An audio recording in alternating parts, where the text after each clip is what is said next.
Inter plan Aguero bid, the top six want to take over the Premier League, West Ham closing on a Ben Rama deal, and a transfer roundup all coming up in the next few minutes. As I'm your host, Matt Froelich, you are the OneFootballers, and this is the Daily News.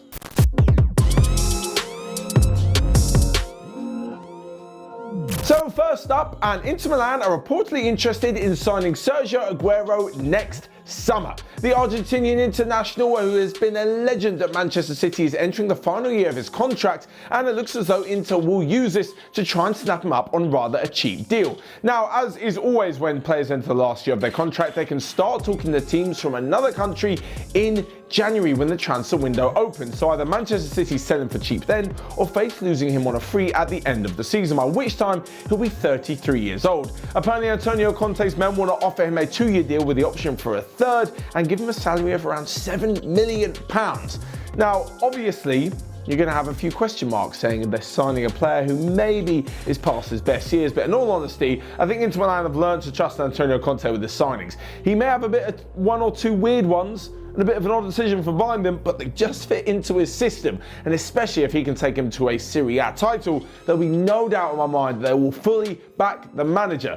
As for what it could mean going forwards, I have a feeling this could kick off some sort of three-way transfer deal. So, Manchester City sell Sergio Aguero to Inter Milan. Inter Milan then think they have a good enough replacement for a few years for Lautaro Martinez, who heads to Barcelona. And one Barcelona striker heads to Manchester City. That, of course, being Lionel Messi. We've no idea how this transfer saga is going to play out with Messi in the upcoming months and years, but you could definitely be sure that from now on, every single transfer window will be full of the news that he's going to be leaving Barcelona. If it is true and if he is moving to Manchester City, I see no reason why all these two transfer deals can't take place. Anyway, moving on and to some unbelievable news this weekend, which became revealed to the other 14 clubs in the Premier League that the top six have been scheming to take over the Premier League.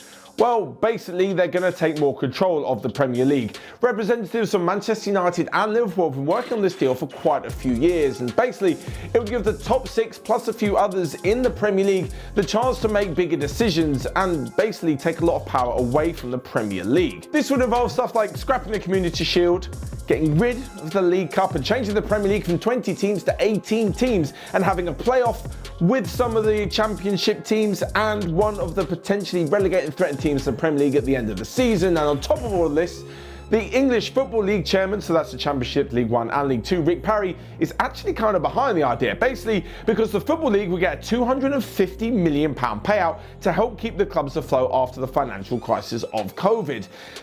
On one hand, some of this kind of makes sense, and it's pretty clear why he's actually excited in the deal. On top of this, the clubs would also give the FA £100 million to cover all of their financial losses as well, but they are against it, as are the Premier League. But as I mentioned before, with Rick Parry, the chairman of the Football League, being cited, it's because something is actually being done to help the clubs.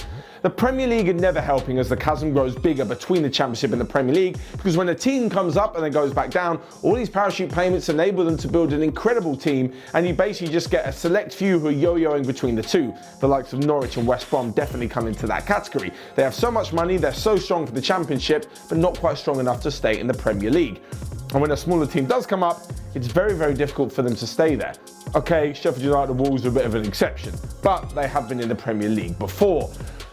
So basically the points are, although the top six are going to take more control, and yes, they're going to make decisions moving forward, including sponsorship, including maybe a European Super League or something like that, changing the schedules around, also being involved in pre-season friendly tours all over the world to exploit the footballing market.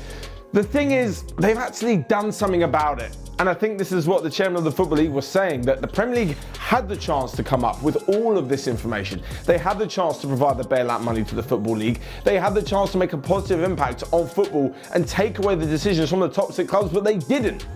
The fact they haven't put a proposal forward is kind of their fault. So obviously, this isn't going to be sorted quickly.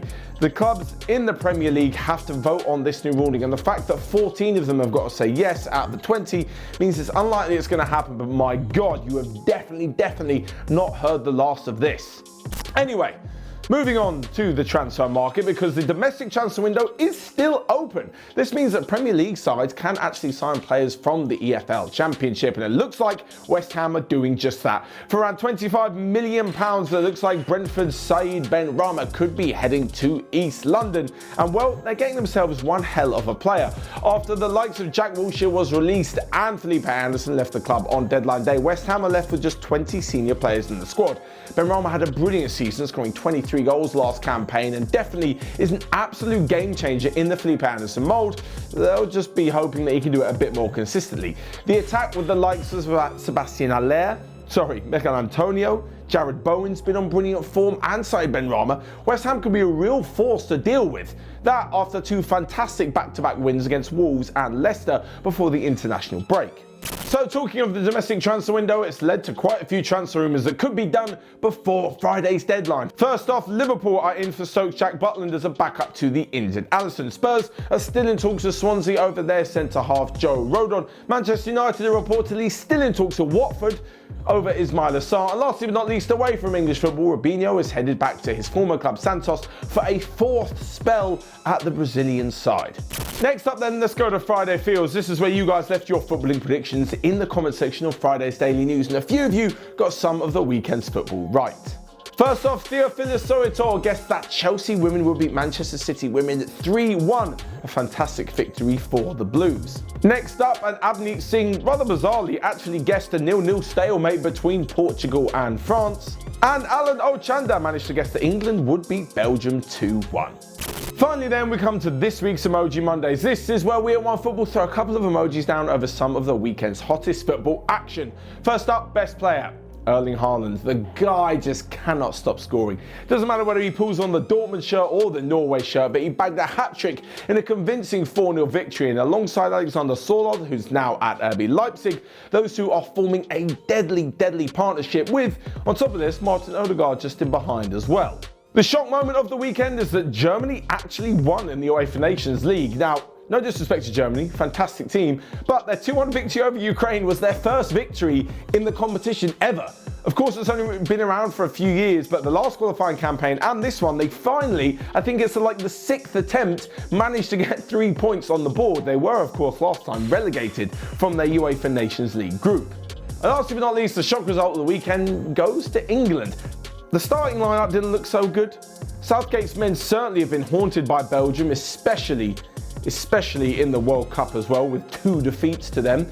And then Belgium were ranked first in the world. So England to pull off a good performance against a strong Belgium team and win 2-1, that's just a pretty good result. So there you have it. Let me know your Emoji Mondays in the comment section down below and your thoughts on the rest of today's daily news. Whilst you're at it, you can smash the like button and click here or here to check out all of the other videos we've got going on OneFootball. But until next time, I will see you guys later.